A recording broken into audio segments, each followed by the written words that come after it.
Juin 2025 marque un tournant décisif au Moyen-Orient. L'affrontement direct entre Israël et l'Iran avec l'invitation des États-Unis.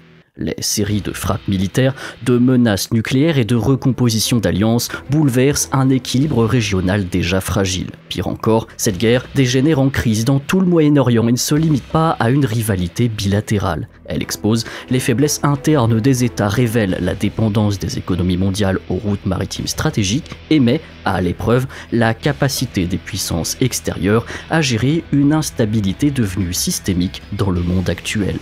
De l'Ukraine au Congo, en passant par le Soudan ou le Myanmar. Pour comprendre les enjeux, il est nécessaire de poser les bases, croiser l'analyse des dynamiques internes iraniennes, des contraintes stratégiques israéliennes, des recompositions géopolitiques et des vulnérabilités économiques. En s'appuyant sur des exemples concrets et des données vérifiables, et c'est ce que je vais essayer de vous exposer aujourd'hui dans cette vidéo, qui ne sera pas un exercice facile, sans faire de grandes prédictions ou de grands discours, mais simplement pour rappeler des fondamentaux de la géopolitique et partir ensemble sur une bonne base pour ce qui sera peut-être une série de vidéos autour de ce conflit. Bienvenue sur Terra Bellum. Aujourd'hui, le numérique est devenu un véritable terrain où se jouent des enjeux majeurs, que ce soit en Arabie Saoudite ou en France. Contrôle des informations, surveillance, cyberattaques, mais aussi le blocage de sites internet. Assurer la liberté et la sécurité en ligne est plus que jamais essentiel. C'est justement ce que propose NordVPN, bien au-delà d'un simple outil pour changer de localisation ou débloquer des contenus géorestreints. Grâce à sa protection anti-menace, NordVPN vous protège activement contre les malwares, les trackers et les sites malveillants, même lorsque le VPN est désactivé. Cette sécurité continue est pensée pour tous ceux qui s'informent, travaillent et naviguent au quotidien dans un environnement numérique de plus en plus complexe. L'abonnement NordVPN Plus inclut aussi NordPass, un gestionnaire de mots de passe avancé. Il génère des identifiants forts, les stocke en toute sécurité et vous avertit si vos données apparaissent dans une fuite. Un atout majeur face à la multiplication des cybermenaces. Ajoutez à cela un chiffrement de bout en bout, une politique stricte de non-conservation des logs, la possibilité de connecter jusqu'à 10 appareils simultanément et une fonction kill switch qui coupe votre connexion internet si la protection VPN faiblit. Avec le lien en description, profitez de 4 mois offerts sur l'abonnement de 2 ans, soit seulement 3 € par mois avec une garantie satisfaite ou remboursée de 30 jours. On n'a jamais autant entendu parler de l'Iran et paradoxalement, on ne l'a jamais aussi peu connu. L'Iran, c'est près de 89 millions d'habitants en 2025 selon la Banque mondiale. C'est l'un des pays les plus jeunes de la région. 60% de sa population a moins de 35 ans. Cette jeunesse est urbaine à 76% et est massivement connectée, avec plus de 72 millions d'internautes iraniens selon Statista. On a donc là tous les codes d'une population globalisée et de fait exposée aux modèles occidentaux. Une population qui aspire à plus de liberté, à la modernité et à la prospérité économique qui se heurte à deux obstacles. L'appareil d'État, dominé par les religieux conservateurs et les gardiens de la Révolution, les Pasdaran, qui contrôlent plus de 30% de l'économie formelle via des fondations et des holdings para-étatiques. Le deuxième obstacle, ce sont les sanctions internationales massives sur l'Iran, imposées principalement par les États-Unis, l'Union européenne et d'autres pays depuis 1979, avec un net durcissement depuis 2006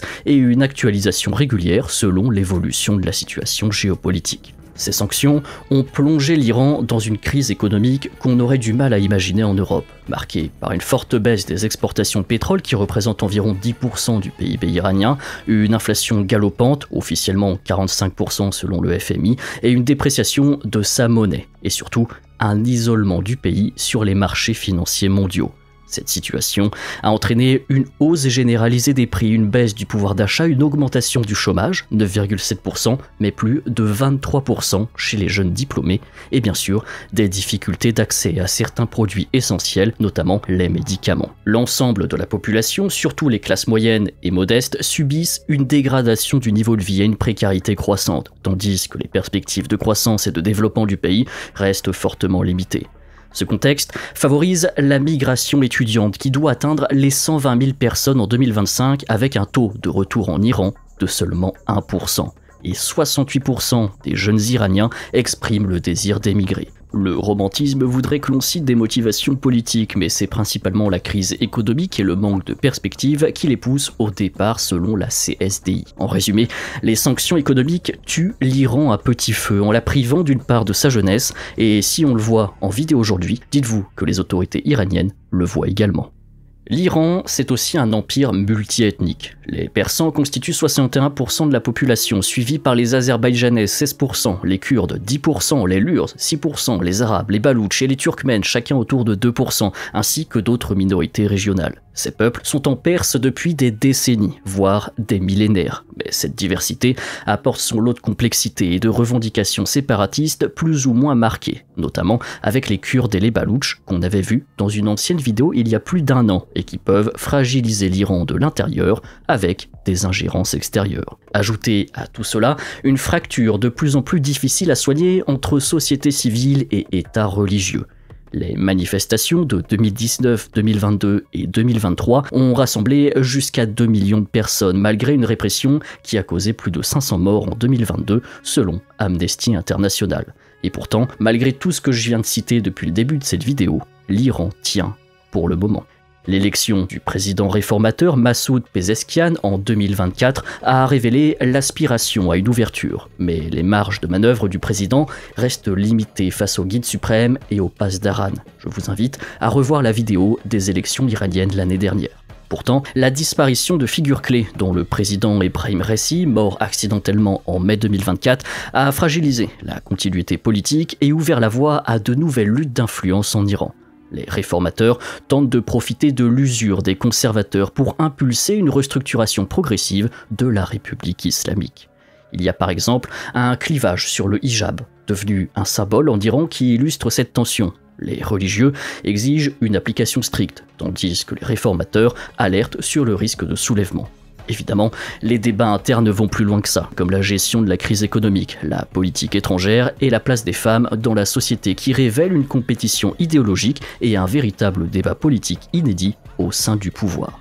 On en vient à la figure de Reza Pahlavi, héritier du dernier Shah d'Iran. Vous avez sans doute vu ses discours dans la presse où il demeure une figure médiatique, mais principalement auprès de la diaspora iranienne de 4 millions d'Iraniens à l'étranger, dont 1,5 million aux États-Unis. Pahlavi prône une transition démocratique et un plan de 100 jours pour la refondation de l'État. Mais les sondages, comme IranPoll en 2024, montrent que moins de 15% des Iraniens voient en lui une alternative crédible. La majorité des Iraniens étant méfiants face à l'idée d'un retour à la monarchie, même constitutionnelle, et surtout depuis l'extérieur. C'est là la complexité que beaucoup ne peuvent pas ou ne veulent pas voir sur l'Iran. La véritable opposition est intérieure et fragmentée. Elle va des réformateurs qui optent pour la bataille des urnes aux nationalistes ethniques en passant par les laïcs divers ou encore aux groupes militaires comme les Moudjahidines du peuple. L'opposition, dans toutes ses formes, n'a pas attendu et ne semble pas attendre le retour d'un Pahlavi au pouvoir.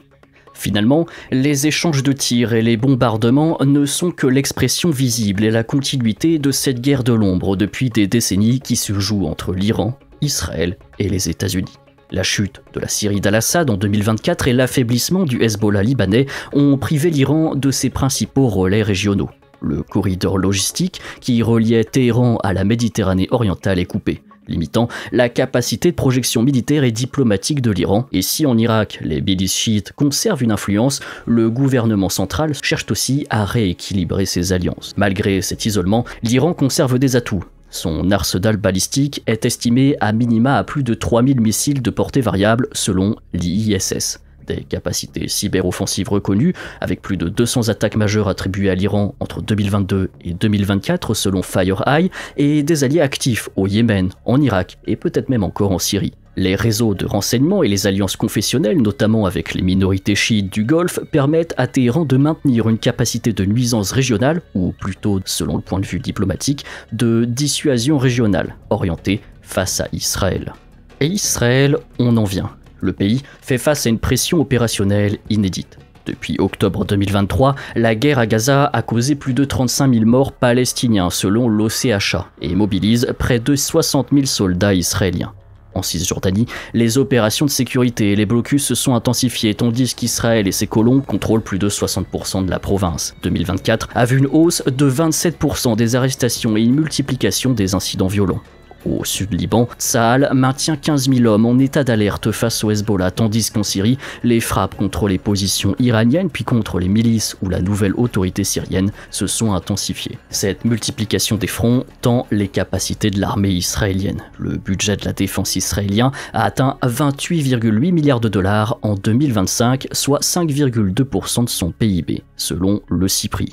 La logistique, le moral des troupes et la rotation des centaines de milliers de réservistes sont mis à rude épreuve. Je vous renvoie à la vidéo sur les piliers de la défense stratégique israélienne pour que vous en appreniez davantage. Le pays dépend donc fortement du soutien américain, avec quelques 3,8 milliards de dollars d'aide militaire annuelle, fourniture de munitions de précision, systèmes d'hommes de fer et Arrow, renseignements satellitaires, et sans cet appui, Israël verrait ses marges de manœuvre réduites, en particulier face à l'Iran, dont il juge le potentiel de nuisance existentiel.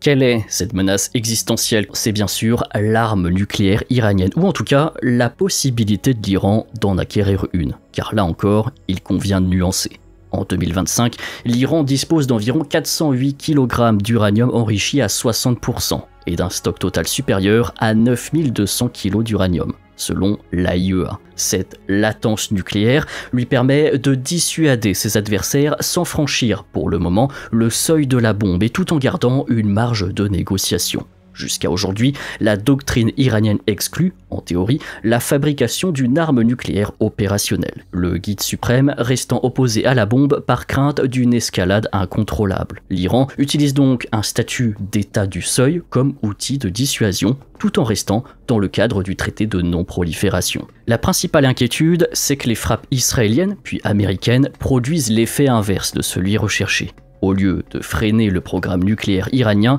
elle pourrait en accélérer la militarisation. L'Iran pourrait alors choisir de se retirer du traité sur la non-prolifération et franchir le seuil nucléaire. Un scénario classique en géopolitique où la pression extérieure renforce la détermination d'un État à se doter d'une capacité de dissuasion ultime. Les services de renseignement américains et français estiment d'ailleurs que si la décision politique était prise, l'Iran serait en mesure apparemment de produire une bombe en moins de 6 mois. Je m'arrête ici sur la question de l'uranium et du nucléaire et je vous invite à consulter la vidéo plus complète que j'ai réalisée à ce sujet, toujours en intégrant cette problématique dans une perspective géopolitique. Les frappes israéliennes et américaines ont endommagé plusieurs sites nucléaires iraniens, ralentissant temporairement le programme nucléaire du pays. Cependant, malgré ces destructions de sites, l'Iran conserve assurément une partie de ses capacités et pourra relancer ses activités à moyen terme. Sans oublier que la rupture du partenariat entre l'AIEA et l'Iran rendra le processus d'enrichissement et l'état du seuil nucléaire iranien bien plus opaque qu'auparavant. En bref, l'Iran est tout à fait en capacité de poursuivre sa doctrine habituelle. Autre impact des frappes, depuis la mort de plusieurs hauts responsables militaires iraniens lors des récentes frappes israéliennes, l'équilibre du pouvoir militaire en Iran a changé. Et c'est l'un des rares, pour ne pas dire le seul changement d'équilibre qu'on peut percevoir à l'issue de cette guerre. L'armée régulière iranienne a pris de l'importance. Elle occupe désormais 3 sièges au principal conseil de sécurité du pays contre un seul pour les gardiens de la révolution. Ce qui marque un déplacement inédit du pouvoir, bien sûr sans qu'on puisse en mesurer les conséquences, si ce n'est que l'armée est traditionnellement plus neutre politiquement que les gardiens de la révolution. En réaction aux frappes aériennes américaines du 22 juin contre ces installations nucléaires, l'Iran a riposté dès le lendemain en lançant un barrage de missiles sur des bases américaines au Qatar et en Irak. Cette opération, baptisée « Annonce de la victoire » par Téhéran, a mobilisé des missiles balistiques à courte portée comme le Fateh 110 et le Qiyam-1, démontrant la capacité iranienne à frapper rapidement malgré la dégradation partielle de ses infrastructures de lancement due aux récentes frappes israéliennes. Un fait notable, c'est que l'Iran avait prévenu à l'avance Doha et Washington de son intention, ce qui interroge sur ses objectifs, c'est-à-dire limiter les pertes et éviter une escalade majeure tout en affichant une posture de fermeté intérieure, ou bien ce qui reflète des divisions internes, certaines factions en Iran pouvant privilégier une riposte modérée pour éviter de nouvelles représailles américaines. Quoi qu'il en soit, les frappes n'ont fait aucune victime et n'ont causé que des dégâts mineurs, les défenses aériennes ayant intercepté la plupart des missiles. Quelques heures plus tard, le président américain Donald Trump annonçait un cessez-le-feu entre Israël et l'Iran, une trêve fragile, vous vous en doutez bien. Car malgré les centaines de missiles tirés sur Israël depuis 2024 et la douzaine lancés contre les bases américaines lors de ces dernières attaques, l'Iran conserve probablement un arsenal balistique conséquent. Toutefois, les sanctions et la dépendance à des composants importés, comme le perchlorate d'ammonium, limitent sa capacité à reconstituer rapidement ses stocks. Par ailleurs, les frappes israéliennes auraient détruit entre un tiers et la moitié des lanceurs iraniens, bien qu'il subsisterait encore, selon les États-Unis, de centaines de systèmes mobiles à combustible solide, difficiles à localiser et à neutraliser, capables de se déployer rapidement. À ces capacités balistiques s'ajoutent des milliers de missiles de croisière et de drones, notamment des drones kamikazes Shahed, dont le modèle 136 peut atteindre une portée de 2000 km. Pour Téhéran, son arsenal balistique constitue le pilier central de sa dissuasion et représente la menace la plus sérieuse pour les forces américaines et israéliennes dans la région, en raison de leur vitesse et de leur portée. Ainsi, la base aérienne d'Al-Udeid au Qatar, visée lors de l'attaque, se trouve à seulement environ 1000 km de l'Iran, tout comme le quartier général de la 5e flotte américaine à Bahreïn, et en réalité, la vingtaine d'installations militaires américaines au Moyen-Orient se trouvent à portée des missiles iraniens. Beaucoup bénéficient de défenses aériennes multicouches telles que des systèmes Patriot et THAAD et d'une coordination étroite avec des pays hôtes. Mais la faible intensité des frappes iraniennes montre que celles-ci n'étaient pas tant pour détruire ces installations, mais montrer qu'ils étaient en portée de le faire. De leur côté, les États-Unis disposent de moyens considérables dans la région. 40 000 à 50 000 soldats, 200 à 300 avions de combat, 2 groupes aéronavals, jusqu'à 9 destroyers à missiles guidés, plusieurs croiseurs dotés du système Aegis et au moins un sous-marin armé de missiles Tomahawk. Le porte-avions USS Gerald R. Ford, le plus avancé de la flotte américaine, est d'ailleurs probablement arrivé sur zone. L'annonce du cessez-le-feu par Trump laisse penser que Washington ne ripostera pas et que l'échange de tirs entre l'Iran et les États-Unis a presque été cordial, comme pour signifier la fin des hostilités, en tout cas à court terme. Car il est plus que probable que les États-Unis renforceront leur défense aérienne régionale, quid aussi des systèmes de défense aériens israéliens et de leur renouvellement. Ces mesures viseraient donc à mieux protéger les forces américaines et israéliennes et à rassurer les alliés dans le cadre d'une recomposition géopolitique régionale, tout en garantissant les droits des bases américaines dans la zone. Quelles que soient les évolutions à venir, la guerre ouverte cède à nouveau la place à la guerre de l'ombre. Les États-Unis cherchant à afficher leur détermination et baliser le terrain face aux puissances continentale et à un monde multipolaire qui se modélise toujours plus, tout en évitant une escalade incontrôlée dans un contexte international déjà tendu. La crise de juin 2025 met en lumière la grande fragilité des équilibres au Moyen-Orient, tiraillés entre rivalité interne, tensions militaires, enjeux nucléaires et vulnérabilité économique. L'Iran, sous pression à la fois de l'extérieur et de l'intérieur, cherche à préserver son influence à travers une stratégie nucléaire ambiguë et une diplomatie offensive. Israël, quant à lui, fait face à une pression opérationnelle inédite et demeure fortement tributaire du soutien américain. Les États-Unis, de leur côté, s'efforcent de maintenir un équilibre régional qui leur est favorable, Trump ayant même averti Israël dans une récente déclaration, mais la question demeure, combien de temps cette position pourra-t-elle tenir? Les fissures dans le système deviennent de plus en plus difficiles à dissimuler avec la menace d'une escalade incontrôlable. Le retour, même temporaire à la paix, dépendra de la sécurisation des routes maritimes stratégiques, notamment le détroit d'Ormuz, et surtout de la capacité des acteurs à engager des négociations crédibles en vue d'une sortie de crise. Car si les combats ont brutalement cessé, c'est parce que l'Iran et les États-Unis semblent s'être mis d'accord sur une reprise du dialogue. Pourtant, chaque puissance avance sur une ligne de crête où la moindre erreur pourrait précipiter la région dans une instabilité profonde avec des répercussions mondiales. J'espère que cette vidéo vous a apporté des clés de compréhension. Comme toujours, le but n'est pas de faire de grandes prédictions ou de tout traiter sur le sujet, mais de vous offrir une perspective des événements loin des clichés en une quinzaine de minutes. Si le sujet vous intéresse, je vous recommande de vous renseigner sur le côté et de voir aussi nos anciennes vidéos autour de l'Iran, particulièrement celles sur les élections de l'année dernière. Un grand merci à NordVPN, sponsor de cette vidéo. Vous pouvez profiter de 4 mois offerts pour tout abonnement de 2 ans via le lien en description. Ce sont des partenaires qui nous permettent de continuer à produire ces analyses. Et surtout, merci à vous si la vidéo vous a plu. Pensez à mettre un j'aime, commenter, partager. C'est ce qui aide vraiment la chaîne à se développer, d'autant plus avec les algorithmes YouTube qui sont impitoyables. Et je suis aussi curieux d'avoir vos retours. C'était Quentin pour Terra Bellum, merci pour votre fidélité et à très bientôt.